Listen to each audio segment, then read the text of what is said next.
Well, we have, a small school that I grew up in at Shiocton. And so Mr. Leach was our art teacher for the grade school and the high school. So he was on me to take art class when I got into high school. Mm-hmm. And because he could see some of the things I was doing in grade school that he liked. But also my older sister Colleen was also an artist, and she was taking his art classes too. So he stayed on me, but he was grandfathered in. And not to diss him or anything either, but he just was almost done teaching. So he really didn't teach me a lot. He just basically told me to go in the back and get some paints and start painting. That was it. That was I didn't learn about perspective. I didn't learn about, the vanishing point. I didn't learn about any of those things until I got in college. So I guess God just gifted me, and I have to give him all the credit. And just practicing and trying new things. He didn't like me doing paintings off of other people's paintings, but that's how I learned how to paint, was copying other people. And Leaning Tree Art Museum has beautiful cards, and that's where a lot of my paintings came from. My very first original painting, though, did come from a postcard, and it's just a reflection of a mountain. And that's probably what made me fall in love with Colorado and places like that. But this is my very first painting I ever did. Mom and Neil owned this. And I was 14 years old, and this was in 1976. This one probably took me most of the school year to paint because I didn't know what I was doing. And I had to paint every single leaf just the way it was in the picture. But later on, as I did more artwork, I got faster. But this is the first one I ever did. Mom got it framed, and they still have it. Then one of my second paintings I did came from a postcard. It was just a sunset. And I gave that to Ted Hansen, which would be my first husband's brother. And I painted that in 1976. And that was just a sunset. But fun, with lots of color. I just think it's fun making things beautiful, and seeing people's reactions to some of your work. It was like, wow, really? You like that? Cool. And so I think that motivated me to keep going. Because sometimes you don't know if you're good or not. You just do it because you I just took art class, so I did what I was told to do. But when you see reactions from people, then it's like, wow, cool. And if people are happy and smiling, then you're doing your job. And you're using your gift from God to make people happy too. I did do some drawing, like when I was in grade school in Mrs. Mark's class, and we would read a book, and then there would be drawings in there that she would have us duplicate. And then she would put them in we used to have little shadow boxes, and she would staple my drawings with a pencil in those little shadow boxes. And I remember that. That was kind of cool.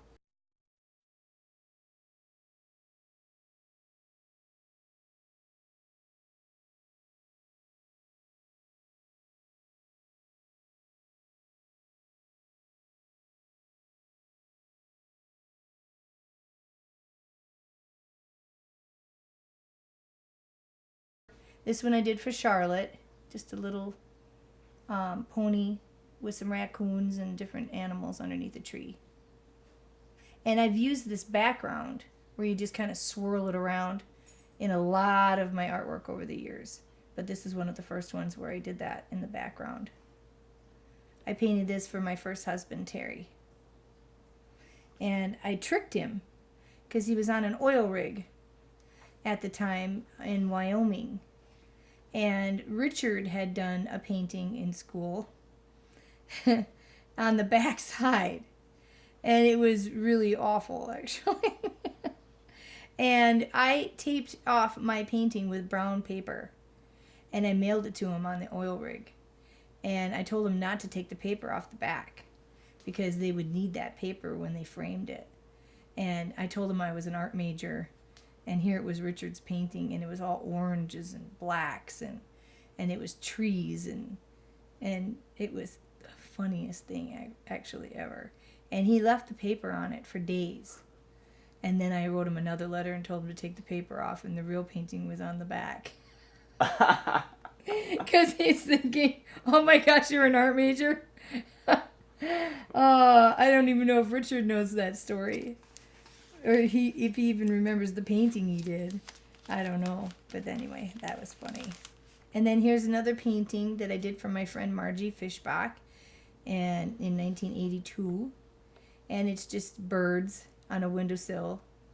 And you can see through the cabin and out the other window on the other side, which I actually incorporated in a real bird feeder outside. I did the same thing. I painted a cabin and you can see through it and see the mountains on the other side. So something like this taught me to do something different. And my mother worked at the bank in Shiocton, the Valley Bank, for a long time.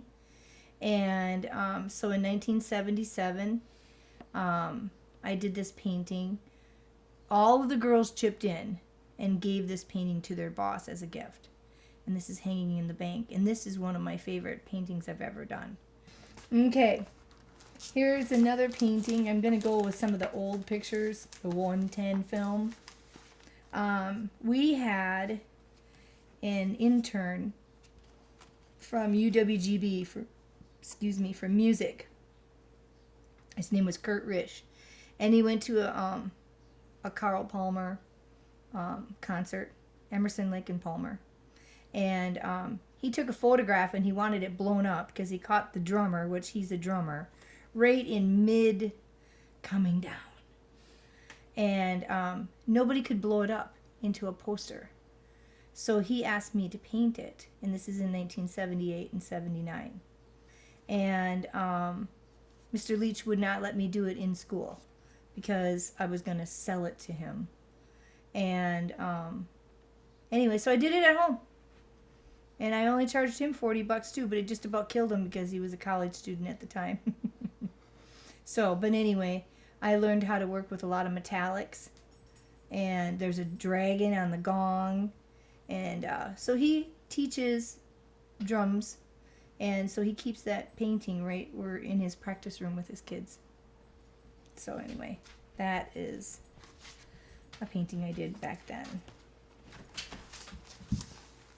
We'll skip over to this one too. This one's very difficult to see, but this is a painting I did at the high school. It was a bulletin board that we didn't use, so it's painted on cork. And I did it with another artist named Mike Guyette. And right now it's owned by my friend Annette Bergevin. She has it in her basement because when they remodeled the school, they took it off the wall and they gave it back to me. But this is 12 feet long by 4 feet high. And it's an Appaloosa horse with a Native American on top of it smoking a peace pipe. And that was at Shiocton High School for quite a few years. So, yeah. Very big, very heavy. Done on bulletin board.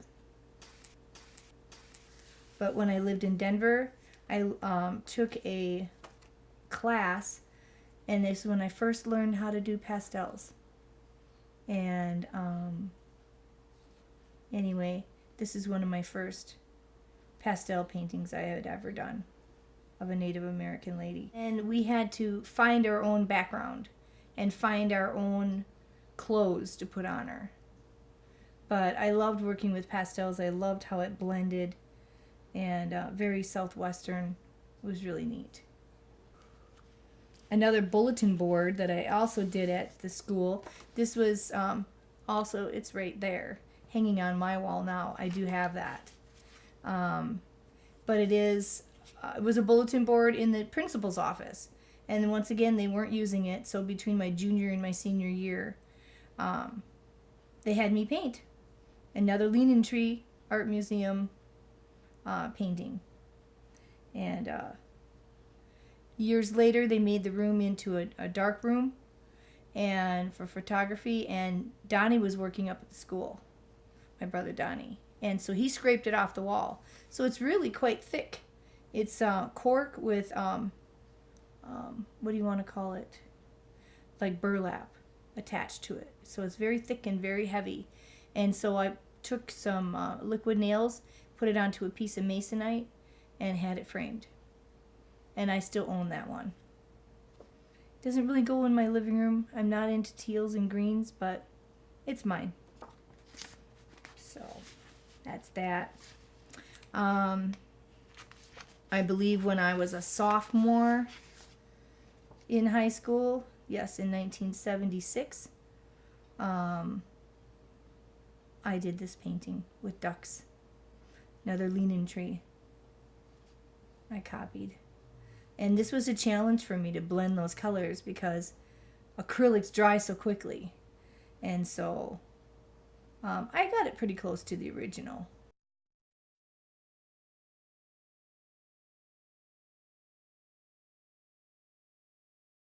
When I was a freshman and I had finished my very first painting, my sister Charlotte was over at the neighbor's house. And they had 4 daughters, the Crollos. And the father had mentioned that he wanted a mural painted in his basement. Well, my sister Charlotte said, well, my sister's an artist. She could do it. And 14 years old, I didn't know how to say no. But I also didn't know what I was in for either. And do you want me to answer that? You want to put it on pause? Yeah.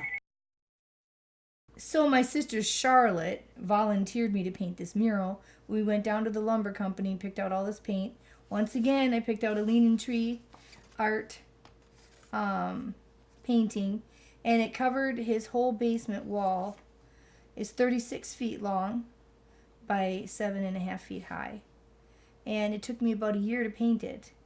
I started it when I was 14 years old in 1977. And it's right on Highway 54 in Shiocton, right on Broad Street. But this is what made me, the next year, when I was a sophomore, do 5 paintings. Because I learned how to paint a lot faster after I painted this big mural. And so anyway, it takes up the whole length, and it's still there to this day. And my mother told me to ask for $25 for the painting, and I asked for $40, and I felt so guilty that I didn't obey my mother. Yeah, after a year's worth of work. And what's really funny is I was painting this rock when Elvis Presley died. You always remember where you are when some famous person or some major thing happens. I was painting that rock when Elvis died, when I heard it on the radio. And I'm like, no, I wanted to see him in concert. But anyway, that never worked out. But I know that the sale of the home 2 times was because of that mural. So, and it is still there.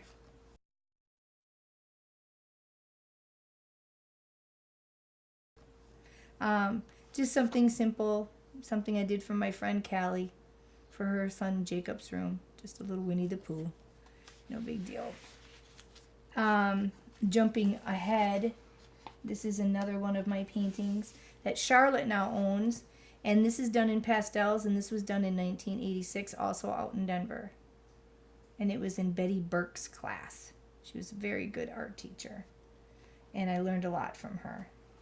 And this is actually a city in Alaska, I was told, down on the peninsula, down here at night. And Charlotte, like I said, now owns that. And it's done on velour paper in pastels. I do notice that what's the most important thing when you are painting is your highlights and your lowlights. Because I'm more of a realist and very detailed. And I love putting those little details in. And I know some people say painting from photographs is kind of tough and you shouldn't maybe do that. But I don't know, whose rule is that you can't have the background clear and the foreground clear? I know in a lot of paintings they just want you to focus on just, the foreground. But at the same time, our eyes focus so quickly in real life. We see things clear, far away, and close up instantly almost. So why not put that interest, to me, in a painting too? And so I guess I get into detail because it's just the wow factor. I like realism. I don't like um, you know, just having everything fuzzy in the background and just having one thing. I have a girlfriend, Barbie Ronk, who asked me to paint a saw for her. So I painted both sides. I painted one side with deer and another side with bear. One's a winter scene and one's a summer scene, and they flip it over. They have it above their television. So during the winter, this side's out, and during the summer, this side's out. And it's a mother bear with two of her little cubs goofing off. And I added different photographs together to make this because it was such a long saw. And then this painting here on this side, I kind of made a mistake. She wanted the river, and she wanted cabin, and she wanted deer in a cornfield. But by the time I got the river and the cabin painted in, the deer would have been so tiny you couldn't have even really seen them. So then I decided to make a cliff. And then that way I can make the deer bigger. And also this deer here, I could not get him right. Because, you know, deer are brown, right? But you have to think outside the box sometimes. And the sun's going down. I actually painted him navy blue. And he looks great. So, anyway. That's something I sort of taught myself. And that's just practice. And in here too, I hide little animals. Like in the background in the woods, I was hiding raccoons. And in the stonework here, you know, just fun little interesting things to look at. I had some friends in West Bend who my girlfriend did a lot of cross stitch. And Grandma, when she passed away, Grandma Thompson, had a ton of frames in her attic. Well, of course, I'm going to snag those. And so I ended up, because my friends didn't have a lot of money to frame some of their work, I painted the frame to match the cross stitching. So the cross stitching isn't mine, but the frame is. And that was kind of fun to make it match. And my mother was born in 1932, and Thomas Edison owned his own furniture companies, and he owned one in New London, Wisconsin, and it still has the tag on it. Well, when Rachel was a baby, I didn't have a crib, so Mom asked me if I wanted her old crib, and it had gone through her and her 4 sisters and probably something like 20-some grandchildren, and it was still in excellent shape. So I left the tag on it, I refinished it, and then I painted Winnie the Pooh on the end. And that's Rachel in there. That's January 8th, 1996. Rachel was 9 months old. As I got my own style, I started working off of photographs. But I do need that reference. I do need some type of reference. I can't just do a lot of things out of my head. But one thing that almost made me cry is we do have a church here called Celebration Church, and I did about 6-7 murals for them. One time, Lori Blaine and her husband were walking through the church, and because of the detail in the photographs, he actually said, "This looks like Tina's work." And he stopped and read the name, and it was me. And Lori said to him, "Do you realize you just recognized someone's work?" And when she told me that, I almost cried because I didn't know I had a style. And turned out I did. It was the detail that he recognized. So, and this one's difficult to see. It's not a very good photograph, but it's a pencil drawing I did of Rachel, July 28th, 1995. She was almost 4 months old, and I just drew it while she was sleeping on the daybed.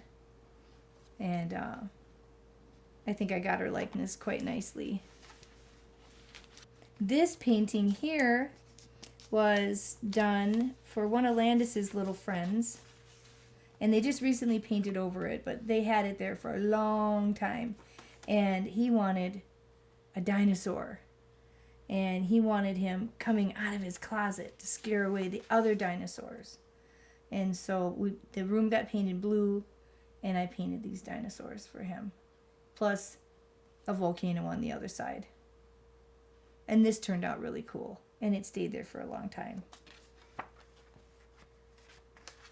But once you hit 16, you're past the dinosaur age. That's the bad part about doing some murals in some homes, is that eventually they're going to get painted over. And at first, his mother didn't want such a violent dinosaur, but the dad hadn't left for work yet that morning when we were picking out dinosaurs, and he just absolutely loved it. So that's why we went with that. Okay, here is something Colleen and Bob wanted done, and this is something I did in 1993 on Colleen's tray ceiling to match her wallpaper. And what we did was we just cut and pasted until we got a nice bouquet, and then I hand painted that up in her tray ceiling. There is up in Pound, Wisconsin, a little place called Silver Shears, and it's a beauty parlor. And she, the lady who owns it, her daughter and Rachel were in preschool together. And in the back room where the kids go play, there's no window. So I said, well, let's paint a window. And so I went in there and I painted Goldilocks, and she's leaving her garden full of flowers. And up over here is a little cabin, and the three bears are going over the hill, and they're leaving, and Goldilocks is coming down the path, and we know the whole story from there. But this was just kind of fun and colorful and really a neat thing to do for the kids. When I lived in West Bend and I was raising Rachel and Landis, I decided to do daycare in my home. And so here's one of my little daycare kids. Her name was Corinne. And I did this July 25th in 1976. And what they wanted me to do was paint a shade for her room. And you can't put anything on a shade that's going to hold up to the sun. So what we did was we sewed a piece of cotton to the shade, and then we used fabric paint. And I took a little window sticky, and I just blew it up and painted it on there. So they were pretty happy with that. Also, I ran into another lady years when I lived in West Bend, and they were having a sparnfarkle and roasted pig, and Judy Binky, I did it for her family's sparnfarkle, and this was in 97. And they just were going to have drinks and lemonade and stuff, and they wanted a painting of a barn. So what I ended up doing was painting the gate and leaving it open so it seemed more welcoming. But also when we grew up on the farm with Grandpa and Grandma, there was always the silo next to the barn, and there was always an apple tree. And I added a little swing, but this reminded me of the barn and the silo where I grew up. So this was another creative freedom. This one came out of my head. This was not copied on anything. So, okay. Back to more current. This here is a painting I did in pastels. You can call a pastel a painting because the pigments are mined out of the ground. And you take those pigments, normally you mix it with acrylic, you got acrylic paint. You take those pigments and mix it with oil, you got oil paint. But if you just leave the pigments like rolled into a gum and you actually have a stick, that's a pastel. But the pigments come from the ground, so you can still call it a painting. So, anyway, this is one of the most difficult paintings I had ever done. And I did it for a girlfriend named Lori Blaine, and it's her favorite flower. But working with like 6 different whites and making sure that each flower is separate and each petal goes to each flower, it drove me nuts. I could only work on it for like an hour, hour and a half, and I had to quit. And you wouldn't think it would be a difficult painting, but it was. So, because it's just all white, but it really isn't. I also worked at Home Depot for 12 years in the paint department. And we have a kids' workshop every Saturday morning, the first Saturday of every month. And so they asked me one month to paint ahead of time a box, just a box. to put whatever in a wooden box. And I just followed the grain of the wood, and it looked like an ocean beach scene. And so I painted a little sandpiper and a shell and stained the box. And just use it as an example for the kids, and this is what you could do with the box.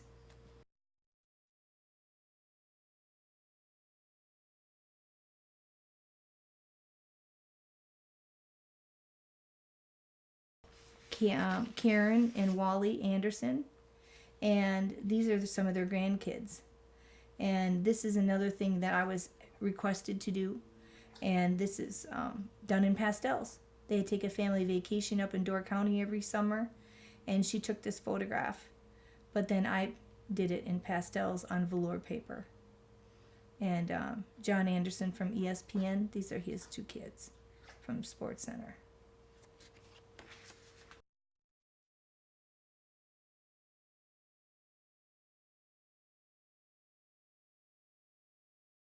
Okay. When I was in college down in West Bend, we were sitting outside, and I was in a little town. It's called Young America, and this is done in the spring of '94. And David Ebner owns this now. He lives in Denver. But it was a painting I was doing of a bridge, and as I was sitting there, and this is being done in colored pencils, a mother goose and her little babies came floating down the river, so I quick sketched them in before they disappeared. Okay.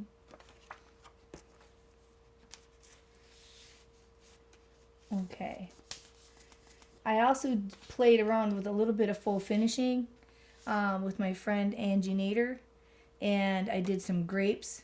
You can actually take real grapes and put them on the wall. Even up here on my wall in my living room, I've done roses on the wall and full finished over the top of them with paints. At our church, sometimes our church asks me to do banners for like picnics and things like that. For summer vacation Bible school, I did this in 2004. Just a big banner. And overnight, they had asked me to paint another thing that you can throw like water balloons at. I painted this in one night. It was pretty much still wet when I took it to the church, but it dried before they were throwing water balloons at it. So, just something fun.